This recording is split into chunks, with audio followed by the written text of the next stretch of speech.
नमस्कार दोस्तों, NEET UG exam के कथित पेपर लीक को लेकर देश भर में बवाल मचा हुआ है। इसी बीच सरकार अगले साल से नीट एग्जाम को ऑनलाइन मोड में करवाने पर विचार कर रही है। नीट पेपर लीक को लेकर महाराष्ट्र से बिहार तक कई आरोपियों की गिरफ्तारी भी हुई है। सीबीआई भी मामले की जांच कर रही है। इसके अलावा मामला सुप्रीम कोर्ट तक भी पहुंच चुका है।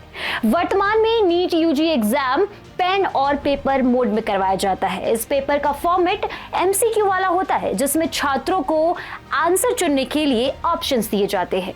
छात्र अपने आंसर को एक ओएमआर शीट पर लिखते हैं, जिसे बाद में स्कैन किया जाता है। हालांकि स्वास्थ्य मंत्रालय ने कई मौकों पर नीट यूजी एग्जाम को ऑनलाइन मोड में करवाने पर असहमति जताई है। स्वास्थ्य मंत्रालय की तरफ से ही नीट एग्जाम को नेशनल टेस्टिंग एजेंसी यानी एनटीए आयोजित करवाती है। हालांकि ऑनलाइन मोड में एग्जाम करवाना काफी हद तक छात्रों के लिए बेहतर साबित हो सकता है, क्योंकि नीट जैसे एग्जाम में ऑनलाइन चीटिंग करने का कोई जरिया नहीं होगा।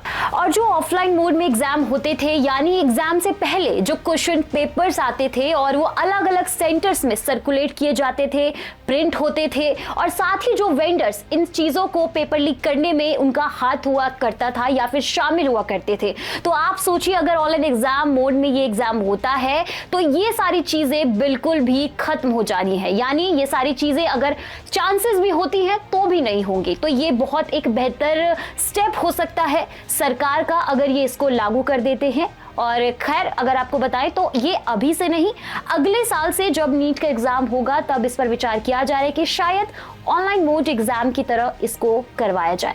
लेकिन इससे पहले अगर आप लोगों को लगता है कि ऑनलाइन मोड एग्जाम सही है हमारे छात्रों के लिए या फिर ऑफलाइन मोड ही होना चाहिए, आप जो भी सोचते हैं वो हमें कमेंट बॉक्स में कमेंट करके अपनी राय जरूर बताएं। बहुत बहुत धन्यवाद आप सभी का।